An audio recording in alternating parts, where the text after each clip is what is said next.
Alhamdulillah wa syukrulillah wa la hawla wa la quwata illa billah. Salatu wassalamu ala rasulillah wa ala alihi wa sahbihi wa mawala. Rabbi israh li sadri wa yassir li amri wa hlul 'uqdatam min lisani yafqahu qawli, amma ba'du.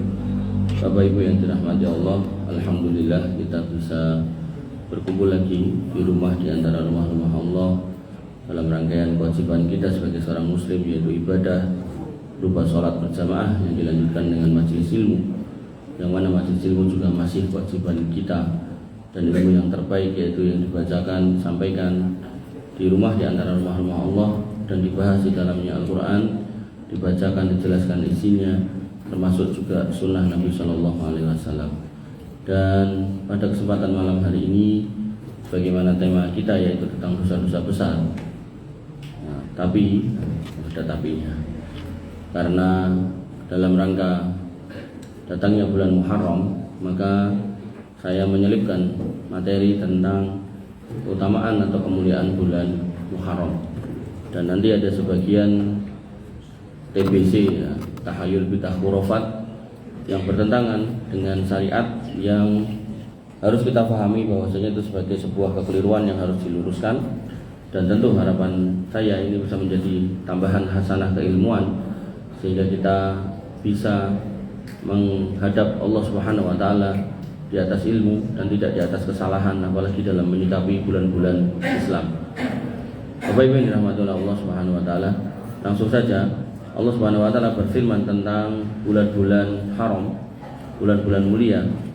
Pada Quran surat At-Taubah ayat 36, Inna iddatas syuhuri indallahi isna asyara syahran fi kitabillah yauma khalaqas samawati wal arda minha arba'atun hurum. Sesungguhnya bilangan bulan dari sisi Allah itu 12 bulan dalam ketetapan Allah di waktu Allah menciptakan langit dan bumi, dan diantaranya ada 4 bulan haram.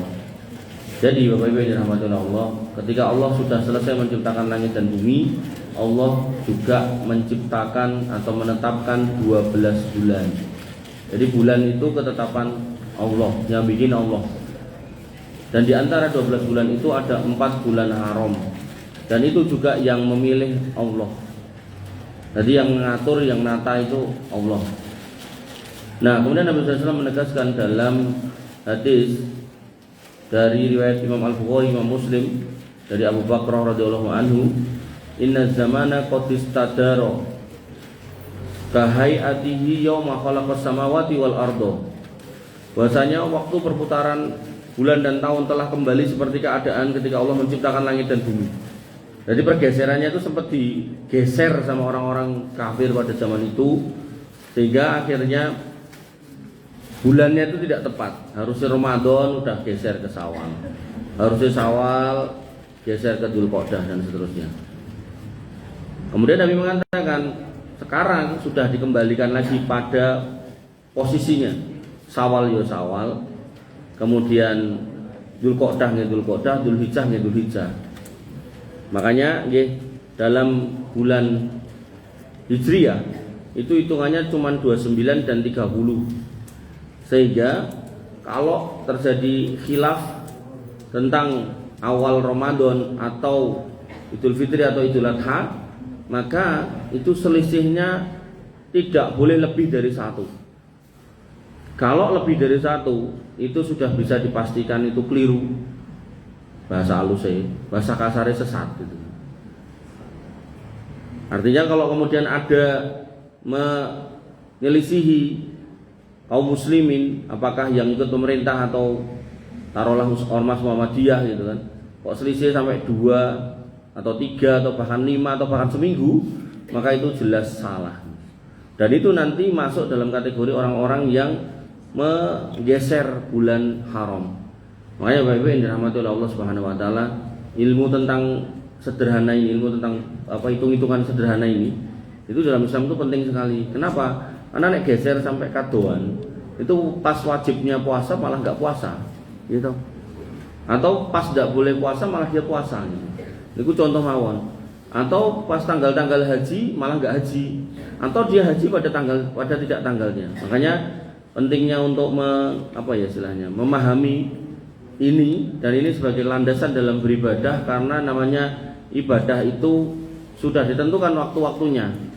Inna sholata kanat alal mu'minina kitabam mauquta. Sholat itu waktunya tertentu. Niku sholat. Haji juga sama. Ketika kita kurban tidak di waktu hari kurban, kan tidak dianggap sebagai kurban. Begitu pula kita haji tidak di bulan haji, kan juga tidak dianggap sebagai haji. Gandeng haji pas tahun haji, bulan haji rame ngantri tak haji ning bulan di luar haji, misal bulan bulan Syawal napa, ya ndak dihitung haji. Makanya Bapak Ibu dirahmati Allah Subhanahu wa taala, seperti ini pondasi landasan. Makanya kemudian Nabi melanjutkan sabdanya dengan mengatakan as-sanatu isna asyara syahron. Setahun dalam Islam itu 12 bulan. Minha arba'atun hurum. Di antara 12 itu ada 4 bulan haram. Salah satu mutawaliyat, 3-nya urut. Dzulqa'dah, Dzulhijjah, Muharram. Dzulqa'dah niku 11, Dzulhijjah niku 12 sekarang ini. Nah, nanti Muharram itu 1. Kemudian wa Rajab Mudhar alladzi baina Jumadi wa Sya'ban. Kemudian ada bulan yang terletak antara Jumadi akhir dan Sya'ban, itu yang kita sebut dengan Rajab. Bapak Ibu yang dirahmati oleh Allah Subhanahu wa taala. Nah, sehingga dari dua dalil tadi, ayat dan hadis tadi, kita bisa paham kalau 12 bulan itu Allah yang menetapkan. Dari 12 itu Allah pilih 4-nya bulan haram juga Allah yang menetapkan. Dan kelakuan salah manusia pada zaman itu dengan menggeser, entah memajukan entah mengakhirkan, sehingga akhirnya bergeser hitungan bulannya, maka itu keliru. Dan kekeliruan zaman dulu dilakukan di hari ini. Cuman umatnya nggak jeli, umat mereka itu loh. Kalau jeli harusnya segera ditinggalkan itu kelompok. Kenapa? Karena tadi saya bilang Hijriah itu selisihnya itu cuma 1, 29-30, 29-30. Jadi nek sampai terjadi perbedaan antara hisab dan ru'yah misal gitu, maka selisihnya cuma 1. Ini saya ulang-ulang di mana-mana. Jangan sampai jenengan merasa benar di atas kelompok tertentu, tapi menyelisihinya 2 hari 3 hari, itu jelas salah. Tak itu. Apalagi sampai nek ditekoi ndak punya landasan ilmiah tentang dia ngitung apa dia nginguk, tapi malah nelpon, kayak gitu-gitu, itu tambah nggak karu-karuan gitu. Makanya Allah itu mengingatkan walillahil asmaul husna fad'uhu biha.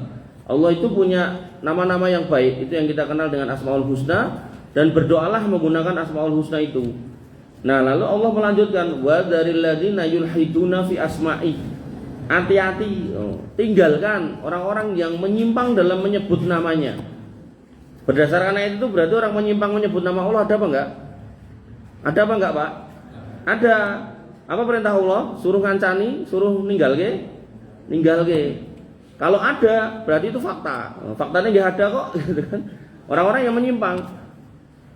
Kok iso Mbah, tak telepon. Nah, ngoten niku. Kok ngerti Mbah, tak ajak ngobrol, tak ajak ngopi, ya. Bahasa-bahasa ngoten niku sudah menyimpang.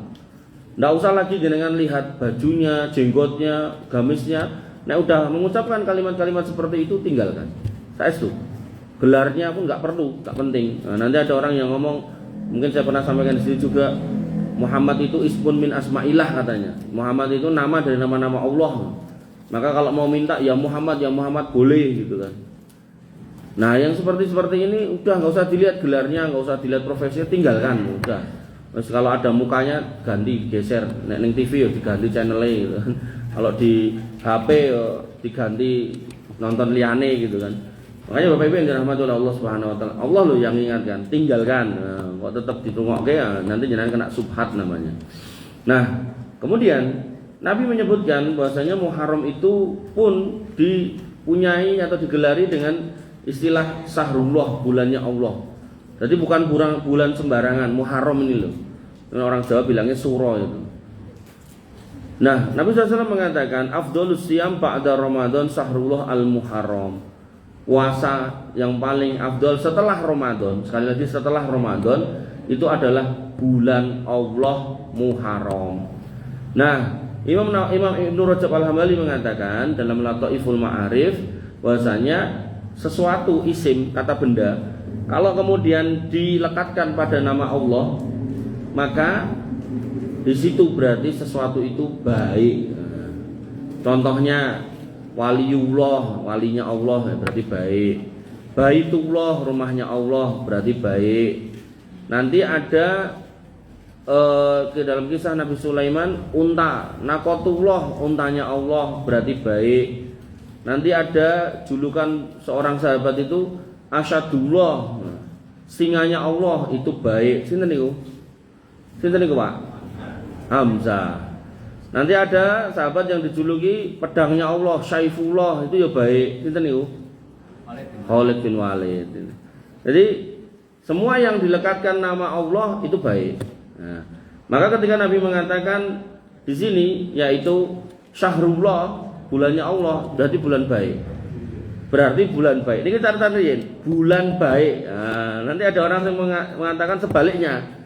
Nah, berarti yang mengatakan sebaliknya apa tadi? Wa dzaril ladzina yulhiduna fi asma'i, tinggalkan orang-orang yang mengatakan menyimpang itu tadi. Tinggalkan niku maksudnya masalah dirungokke rasa digagas gitu. Mungkin insyaallah kita jelaskan. Bapak Ibu yang dirahmati oleh Allah Subhanahu wa taala.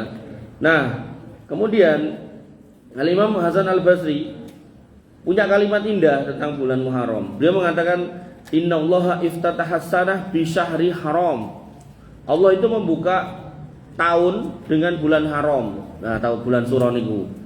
Wa khatamaha bi syahri haram, dan menutup tahun juga dengan bulan haram yaitu Dzulhijjah. Falaisa sahrun fis sanah ba'da sahri Ramadan a'damu indallah minal Muharram. Ini pendapat Hasan Al-Basri. Tidak ada bulan yang lebih istimewa setelah bulan Ramadan selain bulan Muharram. Niki pendapat Al-Imam Hasan Al-Basri. Sehingga Al-Imam Hasan Al-Basri berpendapat dari 4 bulan haram, Dzulqa'dah, Dzulhijjah, Muharram dan Rajab, pendapat beliau yang paling istimewa bulan Muharram. Kenapa? Tadi karena ada penamaan khusus Sahrullah Al-Muharram, bulannya Allah. Nah, walaupun nanti ada dalil tentang Dzulhijjah, 10 awal Dzulhijjah itu amal yang dilakukan nggak akan bisa lebih baik kecuali seorang yang keluar dari rumah berangkat berjihad membawa harta dan jiwanya dan tidak pulang kecuali tinggal nama. Nah, itu baru bisa mengungguli. Ada nanti sebagian ulama yang berpendapat yang istimewa dari bulan-bulan haram itu Dzulhijjah. Ada ulama yang berpendapat mengatakan. Bapak Ibu yang dirahmati oleh Allah Subhanahu wa taala. Nggih. Nah, kenapa disebut bulan haram? Yang pertama, pada Quran surat At-Taubah ayat 5, karena zaman itu manusia itu tidak boleh berperang di bulan haram. Dan itu disepakati orang kafir Quraisy dan orang kaum muslimin itu sepakat, termasuk ahli kitab juga sepakat. Pokoknya bulan haram tidak perang. Tapi nek saat ini perang sewayah-wayah sewaktu-waktu gitu kan. Bahkan zaman dulu niku, kalau yang saya tahu nggih, wallahu alam nggih. Jadi kalau sudah surup mau maghrib gitu, mereka udah sepakat, engko nek wis wayah surup gitu, maghrib, senja, kita berhenti perang, lanjut besok gitu. Gitu. Jadi sempat istirahat, sempat apa, sempat macam-macam gitu. Malamnya itu ngatur lagi strategi lagi. Jadi tidak kemudian terus-terusan gitu kan. Nah, Allah Subhanahu wa taala berfirman, "Fa idzan salahul ashurul hurum faqtulul musyrikina haitsu wajadtumuhum."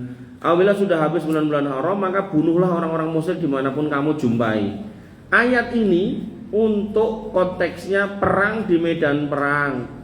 Nanti enten mas-mas masih enom, masih darahnya masih mendidih, melihat Palestina sedemikian rupa, maca ayat iki digoleki terjemahane, ngerti artine, mangkat go samurai nyegati wong ning gereja, ndak boleh. Ada lagi yang masang bom, ndak boleh ngoten niku.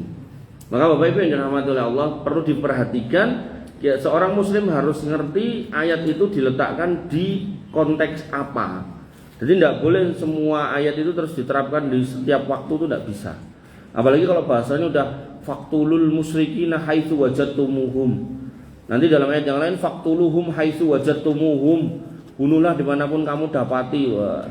Jadi seolah-olah mengamalkan ayat yang sebenarnya itu melanggar syariat. Kenapa? Karena biasanya yang mengajarkan ngoten niku mboten ngajarke, nek Nabi sallallahu alaihi wasallam mengatakan apa? Man qatala mu'ahadan lam yarah raihatal jannah. Siapa yang membunuh kafir mu'ahad, kafir yang ada di negeri yang damai, yang tidak ada peperangan, maka dia nggak akan mencium bau surga. Oh. Jadi itu jarang disampaikan. Makanya saya pernah ikut kajian ngoten niku, hadis yang tadi barusan saya bilang itu hampir-hampir nggak pernah disampaikan. Hampir-hampir nggak pernah disampaikan. Makanya kalau jenengan perhatikan bom-bom di Indonesia ini kan mesti sing diserang niku kan gereja, ya, nek mboten gereja niku dubes, terus kemudian tongkrongannya bule-bule gitu kan. Padahal mereka semua, ya, yang saya tahu wallahu alam itu masuk dalam kategori kafir muahad. Kafir yang masuk negeri kita atas izin pemerintah. Ditunjukkan dengan apa? Visa. Oh ini loh. Maka kalau udah kayak gitu berarti dijamin oleh negara. Ketika dijamin oleh negara maka muslim manapun tidak boleh membunuhnya. Niku syariat Pak, Bu. Jadi jangan sampai gagal paham ten mriki. Nggih.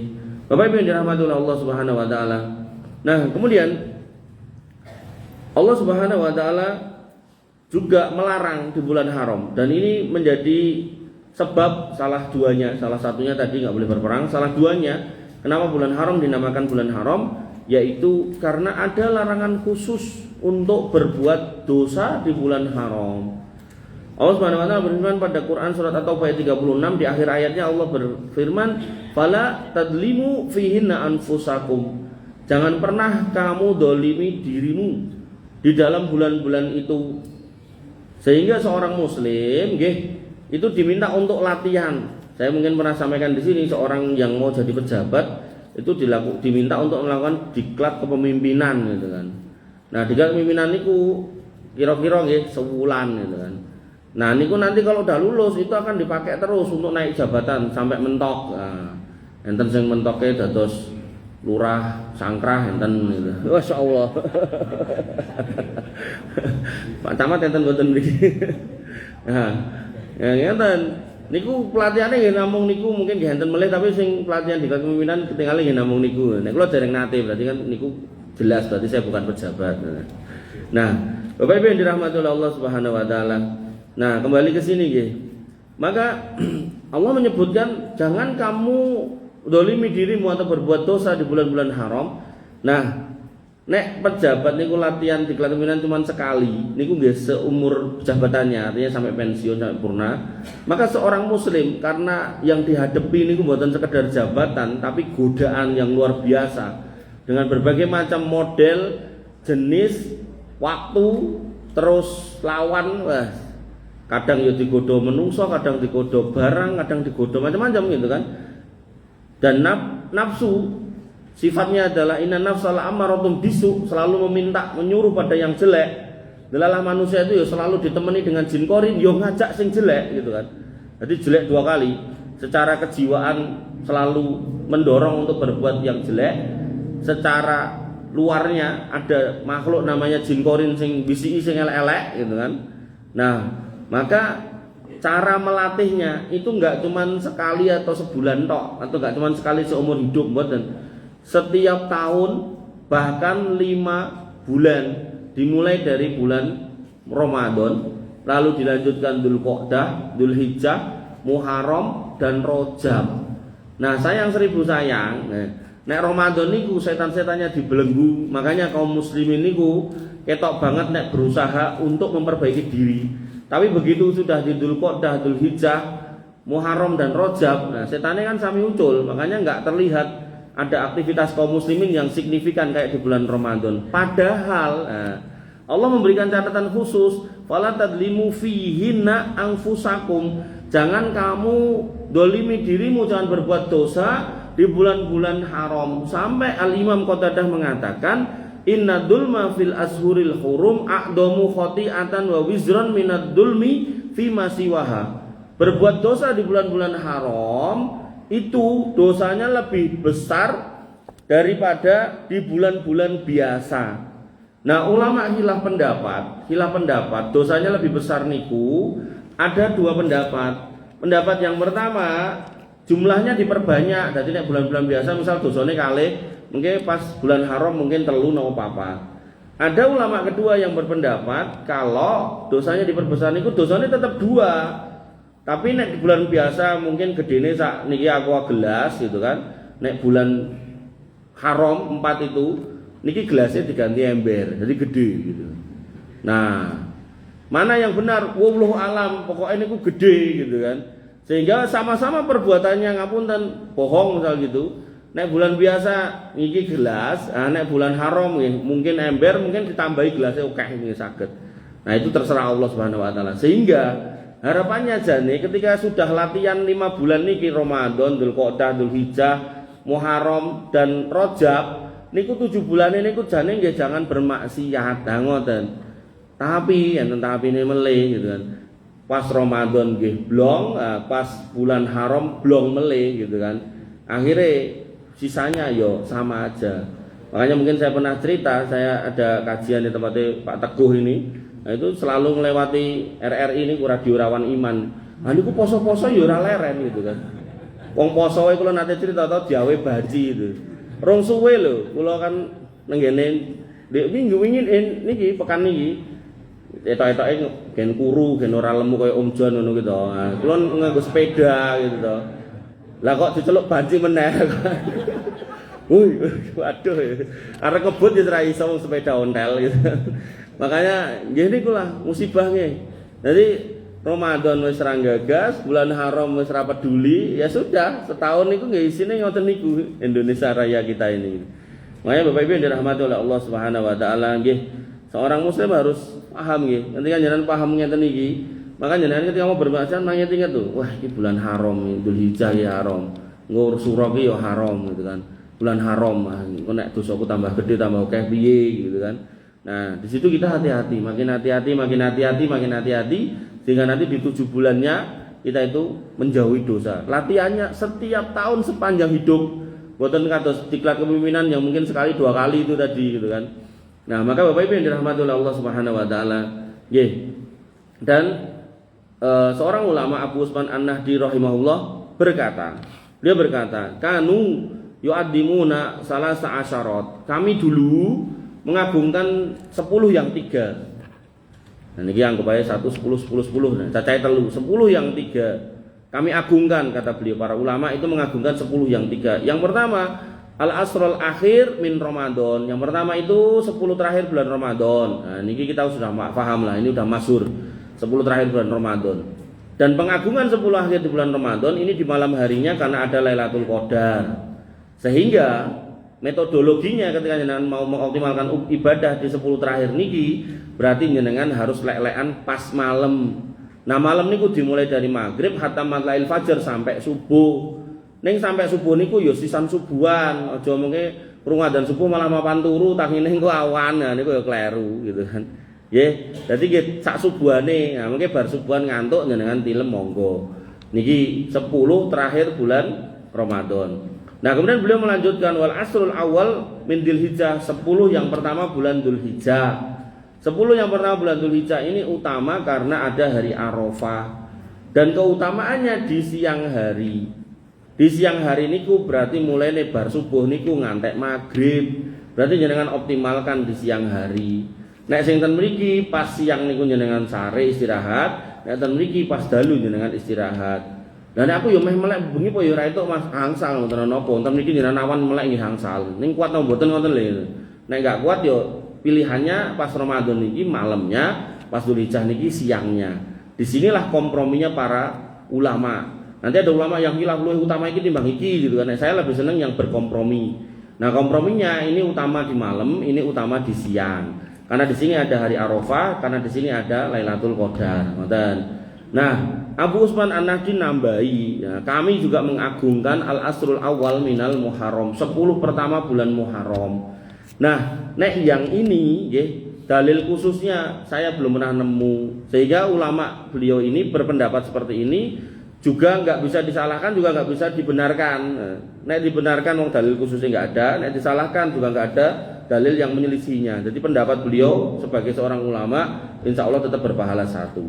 Nah, Bapak Ibu yang dirahmati oleh Allah Subhanahu wa taala, walaupun demikian nggih, ada dalil yang bukan 10-nya tapi di tanggal 10-nya. Bedakan nggih, nek niki memang 10 terakhir itu 10 itu disebut baik.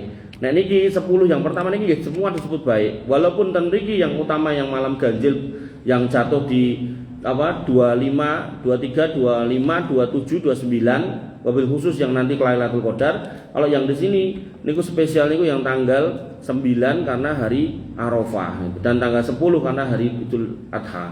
Nah, nek di sini 10-nya itu enggak ada dalilnya, tapi tanggal 10-nya ada dalilnya. Ngoten nggih, jadi bedanya 2 dan yang ketiga ini. Nah, Bapak Ibu yang dirahmati oleh Allah Subhanahu wa taala, nah, Nabi Shallallahu alaihi wasallam mempraktekkan bahwasanya beliau mengatakan siyamu yauma Asyura puasa di tanggal 10 bulan Muharram di sini nih, ahdasibu 'ala Allahi ayyukaffira sanatal ladzi qablahu. Aku berharap itu bisa menjadi penebus dosa yang kalian kerjakan 1 tahun ke belakang.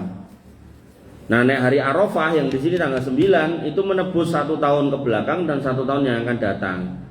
Sehingga kalau dengan puasa tanggal 9 Dzulhijjah dan 10 Muharram niki menebus 2 tahun dan menebus 1 tahun yang akan datang. Nah, paribasane ibarate nek sedinten mandi 2 kali aja sudah bersih, wangi, ganteng gitu kan. Nah, mulai hadus ping 3 kan ngoten gitu kan. Makanya seorang muslim niki kalau bisa dengan adanya majelis ini kan terus jadi ngerti gitu loh. Dia semua hari itu baik, di antara hari-hari yang baik itu ada tanggal-tanggal yang istimewa. Nah, disitulah jenengan beramal. Nah, amal jenengan di saat itulah harapannya bisa mendapatkan reward. Nah, nek cara wong judi jackpot, hadiah khusus yang banyak gitu loh. Dengan amal yang sama-sama puasa dari mulai sahur sampai buka gitu. Tapi nek jenengan justru sing tanggal-tanggal iki luput, terus jalan ini ke Senin Kemis kemudian puasa Daud atau apa, tapi tanggal niku luput kan eman-eman. Ini bukan berarti saya menjelekkan Senin Kemis atau apa, enggak, itu ya baik. Cuma maksud saya nek sing tanggal ini luput ngoten lho, kan eman-eman. Misal Senin Kemis iki tibone pas dina Selasa terus ra poso mergo Senene wis poso kan rugi. Makanya pentingnya majelis ilmu ngoten niku agar kemudian kita itu bisa selektif juga dalam kondisi memilih amal-amal yang utama. Bapak Ibu yang dirahmati oleh Allah Subhanahu wa taala. Nah, lalu Al-Imam Nawawi berpendapat, niki pendapat Imam Nawawi nggih, bisa benar bisa salah juga. Ya kalau salah pun ulama insya Allah masih dapat pahala 1. Nah, beliau berpendapat penghapusan dosa ini tadi itu berlaku untuk dosa-dosa kecil. Nah, dosa-dosa besar itu tidak bisa dihapus dengan puasa tadi itu. Kenapa? Lah niku. Karena dosa besar itu syarat penghapusannya adalah taubat. Nah, nanti pertanyaan berikutnya, apa bedanya dosa kecil dan dosa besar? Nah, dosa besar adalah dosa yang ada ancaman langsung dari Allah dan Rasulnya, diancam neraka. Contoh napa? Wailul lil musallin, celakalah atau neraka wel untuk orang yang sholat. Yang seperti apa? Alladzina hum an sholatihim sahun, yang sholat lalai. Sholat maghrib nyedai isya, sholat isya nyedai subuh, sholat subuh nyedai duha, sholat duhur nyedai asar, sholat asar nyedai maghrib. Nah, itu orang-orang yang seperti itu sahun. Nek yang sahun aja diancam neraka wel, apalagi yang enggak sholat kan gitu kan. Nah, berarti itu dosa besar. Ketika itu dosa besar, maka puasa tidak bisa menebus dosanya, harus bertaubat.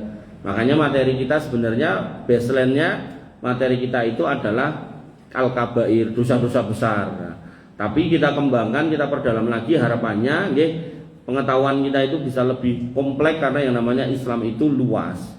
Nah, lalu nggih, Nabi SAW ketika berpuasa di tanggal 10 Muharram ini, nah sahabat mengingatkan, ya Rasul, innahu yaumu yu'addimuhul yahud wan nasara.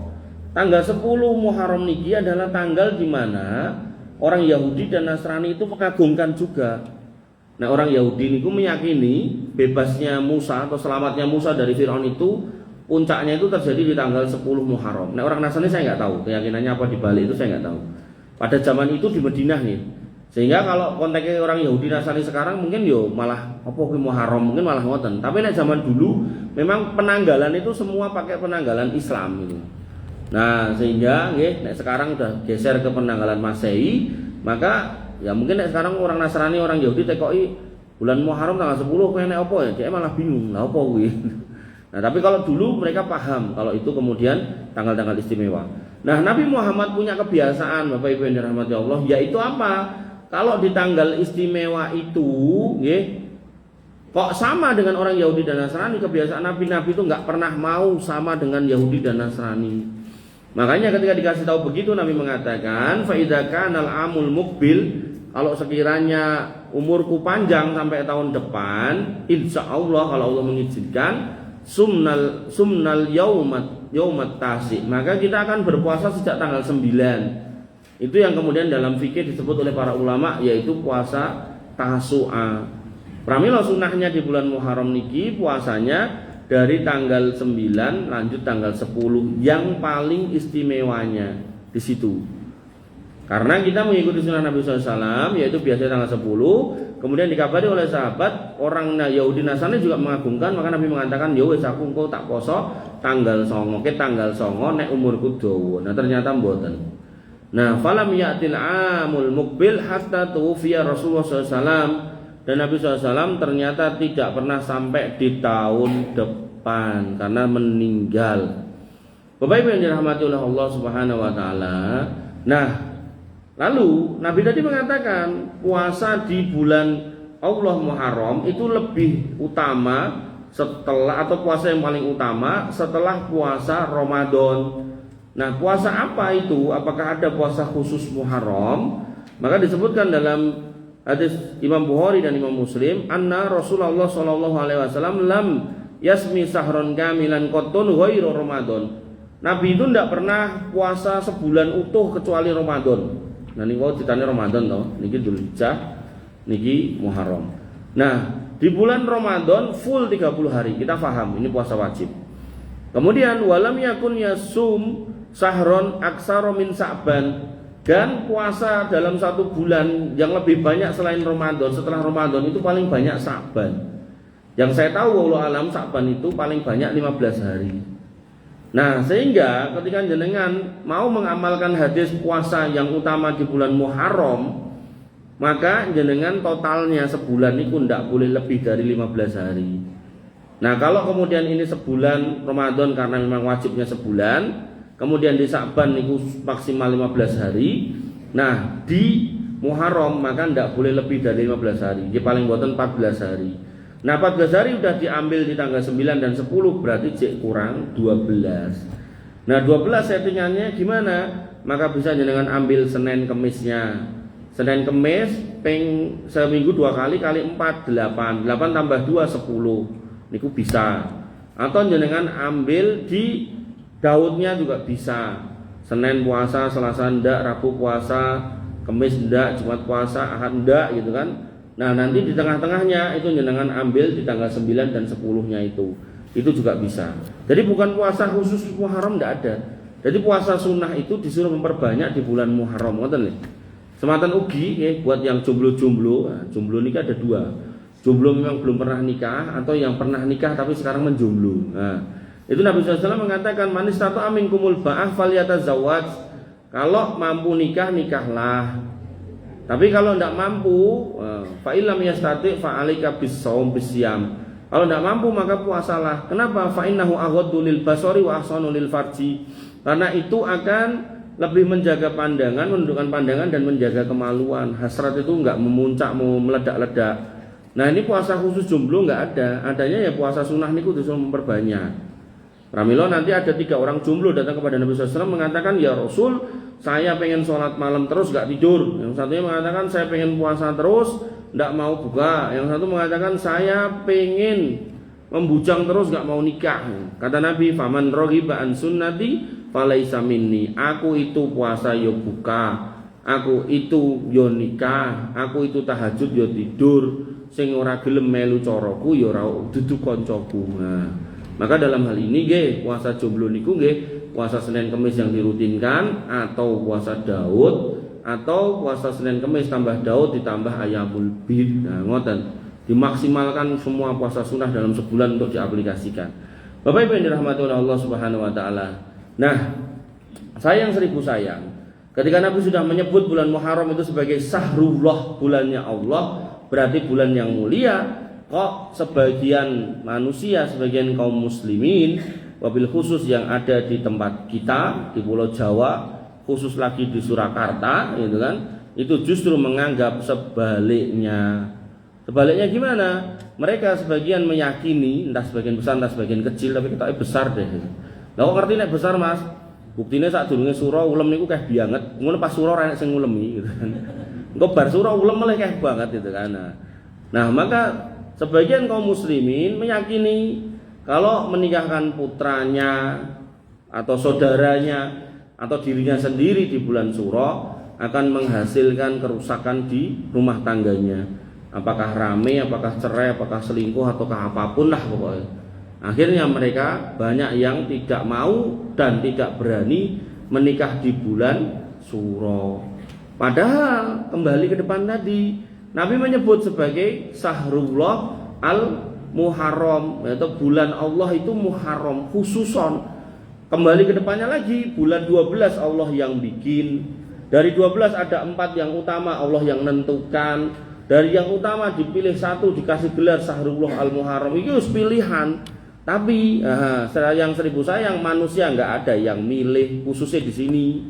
Nah makanya Bapak Ibu yang dirahmati oleh Allah Subhanahu Wa Taala, yang benar gimana? Yang benar adalah semua hari, semua tanggal, semua bulan, semua tahun, semua weton, semua pasaran, semua hitungan baik. Oh, niku yang benar. Nah, tapi ada tanggal-tanggal tertentu tadi Mas, tanggal 9 Dzulhijjah, 10 terakhir Ramadan, tanggal 10 Muharram, 9 Muharram. Maka tambahannya semua hari, semua tanggal, semua waktu, semua bulan, semua tahun baik. Di antara semua itu ada yang terbaik. Loh, bukankah kalau ada yang terbaik berarti ada yang terjelek? Itu untuk kasus yang lain mungkin iya. Tapi dalam kasus bulan, hari, tanggal, tahun, pasaran, weton atau apapun, semuanya baik. Dan di atas semua yang baik itu ada yang terbaik. Yang jelek gak ada. Niku harus dipahami, yang jelek gak ada. Makanya Allah kemudian mengingatkan, Nabi menyampaikan Allahu azza wa jalla. Allah berfirman, tapi Nabi yang menyampaikan, berarti ini hadis qudsi. Apa kata Allah? Yu'dini ibnu Adam, manusia-manusia itu menyakiti aku. Coba, Allah yang maha kuasa disakiti oleh manusia. Bukan secara zatnya, bukan. Tapi apa kata Allah? Ya subuddahro, mereka menghina masa, mengatakan malam Jumat Kliwon ki elek, weton pon ketemu weton wage, nek dinikahne ora ketemu. Sendang kapit kan pancuran, keran kapit nopo melih niku. Nah, terus macam-macam lah niku. Anak ragil ditempukke karo anak ragil kok dadine ngene ngono, macam-macam nganti kesel golek sing ngitung niku. Ini ra ketemu berarti ra jodoh karo iki, goleki kae meneh, goleki kene. Akhirnya ra nikah itu, bingung gitu. Nah, maka Bapak Ibu yang dirahmati oleh Allah menyebutkan di sini mereka mencaci maki masa. Bahkan sampai bulan yang Allah sebut sebagai bulan mulia pun dicaci maki, dikatakan bulan jelek, bulan sial dan seterusnya. Dan Allah mengatakan wa annad dahru, yang namanya masa, bulan, tahun dan semua aku loh yang bikin. Aku loh yang nata. Di depan tadi loh, 12 bulan Allah yang membuat, yang menentukan. Dari 12 ada 4 Allah yang memilih juga. Dari 4 ada yang disebut Syahrullah al-Haram, ini juga Allah yang memilih juga. Nah, biyadiyal amru, semua yang terjadi di muka bumi itu kuasaku, di tanganku. Sehingga apa? Kalau kemudian ngapunten, kalau ada kok piyai tetap nikah di bulan Suro, kok akhirnya pegatan, niku mboten salah surone, berarti niki suami dan istrinya mungkin nggih mboten jodoh, enggak ketemu. Lah kok ora ketemu? Lah sing siji seneng pedes, sing siji senenge ora pedes. Lah kok apa seneng pedes? Lah siji wong Padang, siji wong ora Padang, ya gitu loh. Ngoten.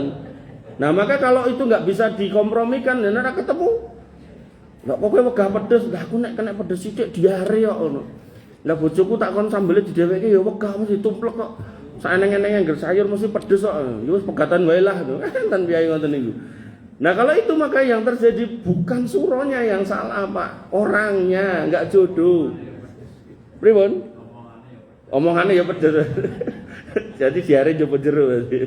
Nah, terus yang harus jenengan pahami, faktanya, ini fakta berarti kan, ketika di bulan Suro banyak orang yang enggak berani menikah atau menikahkan keluarganya, berarti nikahnya kan enggak di bulan Suro toh. Nah, data perceraian setahun niku ribuan. Berarti apa ya terus salah bulannya? Mboten. Lucune manusia itu pinter disisiki sama syaitan dengan mengatakan apa? Nek sing ora nikah Suro ya cerai mergo wonge, tapi nek pas Suro ya tetep ulane sing kleru. Oh niku lho. Syaitan ini pinter banget melintir-melintir. Artinya gini loh.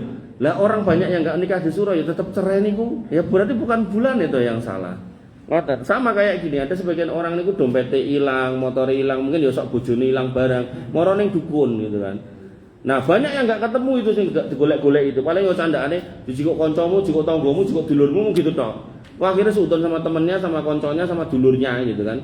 Nah, tapi dari sekian ratus orang yang datang, yang ketemu mungkin satu atau dua. Nah, sing dieling-eling menungsone sing ketemu itu. Sing ketemu ratusan bahkan ribuan itu orang lupa. Gitu. Nek dukun ini dukun bodoh itu. Sampai enggak ketemu berkali-kali kan sebenarnya logika judinya itu gambling itu kan 50-50 itu masih kemungkinan bisa kalah.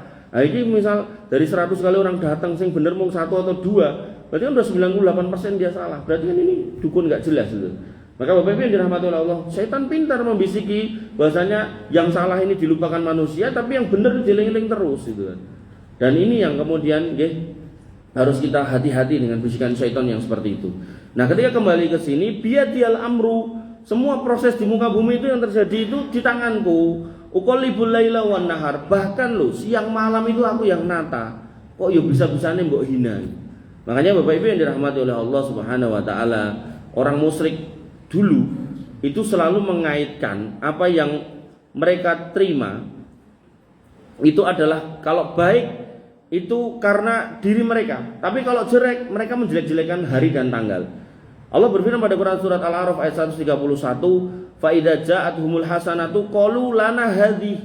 Kalau mereka dapat kebaikan, usaha lancar, jualan sukses, bisnis oke gitu kan, karir mantap, dia mengatakan ini karena aku pinter, sekolah terus, gelar dowo atau apapun lah, channel, dagangan segala macam, disampaikan. Tapi wa intusibu sayi'atu yatayyaru. Kalau mereka kena hal yang jelek, mungkin kesandung, mungkin kepleset, mungkin dompetnya hilang, mungkin motornya hilang, mungkin pasangannya hilang, mereka mengatakan iki goro-goro tanggal iki. Iki goro-goro weton bojoku karo aku jane ra ketemu ning aku tetep nekat nikah. Iki goro-goro aku nikah ning wulan Suro. Nah, inilah musibah Bapak Ibu yang dirahmati oleh Allah, dan musibahnya di level akidah. Makanya kalau digaungkan dakwah untuk memberantas TBC, tahayul bid'ah khurafat, itu luar biasa, itu harus benar-benar dieksekusi dengan benar, jangan sampai cuma jadi slogan. Artinya panjenengan yang kemudian memahami slogan itu, tahayul bid'ah khurafat yang harus disingkirkan dari umat manusia, wabil khusus orang Islam, maka itu harus benar-benar jangan sampai terjadi di rumah-rumah kita. Makanya jihad yang terbaik hari ini buat kita yang ada di Indonesia itu yang mematahkan keyakinan seperti itu. Caranya gimana? Ya lakukanlah pernikahan di bulan Suro gitu kan. Kemudian jawab lah, aku kan harus nikah, nah putrane gitu kan. Jangan sampai putranya kemudian juga nggak dinikahkan di bulan Suro, nikahkan di bulan Suro. Lah kok enak apa-apa lah, berarti kita sudah mulai terkontaminasi. Terkontaminasi siapa? Syaitan. Harusnya kita lawan. Dan bahkan pengalaman saya nikah bulan Suro, nah, ini kan nikah bulan Suro saya itu nggak ngantri Pak. Tapi nek nikah sebelum Suro, lah mulai jam 8 wis enek sing ngantri, jam 9 wis enek, 10 wis enek. Jadi nganti naik niku cara kaya amuba bisa membelah diri, ndek pengen membelah diri gitu kan. Biar bisa kesana kemari gitu kan. Saking pripun? Nah, kapan? Suro. Ah, gedungnya udah sing kosong. Nggih. 50% malah. Ini anu IO. Bapak Ibu yang dirahmati oleh Allah Subhanahu wa taala, pramila nek di kita Suro itu yang dianggap jelek. Dulu orang musyrik Quraisy itu menganggap jelek itu bulan Syawal. Mirip keyakinannya, neng bulan Syawal. Jadi bulan Syawal itu orang-orang nggak berani menikah atau menikahkan putranya. Nah, kemudian Nabi disuruh berdakwah, diminta berdakwah oleh Allah Subhanahu Wa Taala membawa risalah tauhid, memberantas tahayul bid'ah khurafat itu. Lalu beliau menikahi Bunda Aisyah di bulan Syawal. Dan Bunda Aisyah mengatakan dengan perkataan beliau, tazawwajani Rasulullah Sallallahu Alaihi Wasallam fi Syawal. Aku dinikahi Rasul Sallallahu Alaihi Wasallam di bulan Syawal. Wabana bi fi Syawal, dan kami mulai hidup bersama dalam rumah tangga di bulan Syawal. Dan kemudian beliau membanggakan keadaan itu dengan mengatakan fa ayyu nisa'i Rasulillah Sallallahu Alaihi Wasallam kana ahdo indahu minni. Di antara istri beliau siapa toh yang dinikahi di bulan Syawal, yang dipilih untuk mendampingi beliau sejak Syawal, nek ora aku sapa gitu. Makanya Bapak Ibu yang dirahmati oleh Allah Subhanahu wa taala, nggih, maka tugas kita, jihad kita, wabil khusus panjenengan yang ngapunten dulu pernah punya keyakinan seperti itu, maka itu keyakinan itu termasuk dosa besar karena menyimpang dari akidah. Maka cara pertobatannya yang pertama, hilangkan keyakinan itu dari diri kita. Kemudian yang kedua, kita bertobat dengan beramal solih, dengan mematahkan keyakinan itu. Dengan cara apa?